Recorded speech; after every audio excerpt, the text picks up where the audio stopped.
Hi guys, let's go to Wmart. Tara, samahan nyo kami. Bibili kami ng sahog sa hotpot Pero soup. 50 dirhams lang yung budget natin Bawal magpas. So, pagkakasyahin natin ng 50 dirhams, tingnan natin kung anong mabibili nito. Napakarami nilang mushrooms dito, pero dalawa lang yung bibilhin ko. Isang shiitake mushroom at saka isang king oyster mushroom. Sunod naman natin puntahan yung mga frozen goods nila. Meron silang iba't ibang dumplings, crab balls, shrimp balls, mga tofu, noodles, ang dami nilang items dito, ikaw magsasawa. At syempre dahil 50 lang yung pambili natin, so doon tayo sa mga nakasale. Mami, curry po. Ito, nakahanap ako ng mushroom dumplings. 8 dirhams lang siya. Pwede na. Marami-rami na rin laman to. Try natin kung masarap. Maliliit na dumplings lang siya pero 24 pieces. At eto na nga ang mga gyoza nila. Ang dami. Iba't ibang klase ng fillings. Meron din silang mga frozen seafoods. Ayan, meron pusit, shrimp, mussels, crab meat, fish, pang fish fillet na at pang calamares. At heto na, nandito na tayo sa section ng mga hot pot soup base. Isa lang naman yung lagi namin binibili dito, yung little sheep, not spicy. Then, nag-a-add na lang kami ng chili powder kapag kumakain. At dito sa Wmart, meron din silang mga memory products. Iba't ibang frozen goods ang makikita mo dito. Maliit lang tong section na to, pero nakahiwalay siya with separate door. Para lang doon sa mga kumakain ng memory products. At para kumpleto, syempre meron din silang fish market section. Ang maganda dito, meron silang mga buhay na seafoods. Syempre, magaganda rin ang presyo. Meron silang king crabs, giant lobster, sarap. At meron din silang buhay na tilapia dito. 35 per kilo guys, times 15. Ikaw na lang mag-compute. So dito naman tayo sa mga seashells. Uy, ano yun? 398 per kilo times 15. At ay magkano na sa peso yun? Pang isang linggong budget ko na yun dito And take note, hanggang 50 dirhams lang ang pwede nating bilhin ngayon. Tara na guys, let's move on to the next section.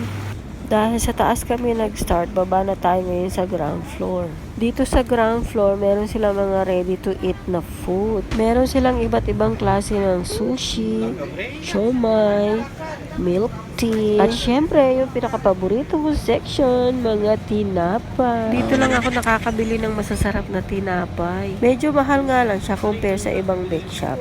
Pero para sa mga kagaya kong adik sa tinapay, sulit na yung presyo nila dito. At tuwing pupunta kami dito, ibang klase ng tinapay ang binibili ko para matikman ko lahat. Pero dahil masarap lahat, ang hirap mamili. Ay, 50 nga lang pala yung budget ko. Balik ko na nga to. Titingin na nga lang ako ng iba. Dapat yung masarap kainin sa umaga, partner ng kape. At yung may palaman na din para merienda sa hapon. Tapos yung malaki-laki para aabot pa ng midnight snack. Ay, rugo, isang tinapay lang ang bibilhin. Ang dami-daming requirements. Ganyan talaga, guys. Dapat wise tayong mamili. O siya, dito tayo pumili. Iba't ibang klase ng mga toast bread. Ito nakalagay, cheese bread toast.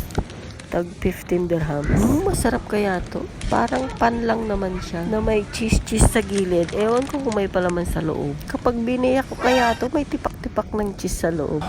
Eh, sigurado wala. Silugi na sila doon. Ay, teka. Check ko muna yung iba. Itong katabing tinapay, ang nakalagay, coconut bread toast. Same lang ang price niya, 15 dirhams. Ay, rugo, ang hirap pumili. Tingin pa tayo doon. Ito pa ang isa, anong palaman kaya nito?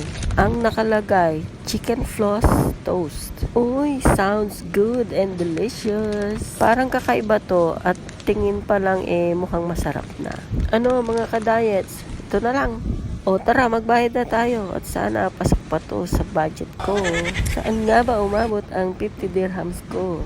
Siyempre, meron tayong crab balls, lettuce, yung dumplings na nakasale. 3 mushroom na nga pala yung kinuha ko. Shiitake mushroom, king oyster, at nagdagdag ako ng enoki mushroom. 1 dirham lang naman yun. At yung ating soup base. Ayan, punching.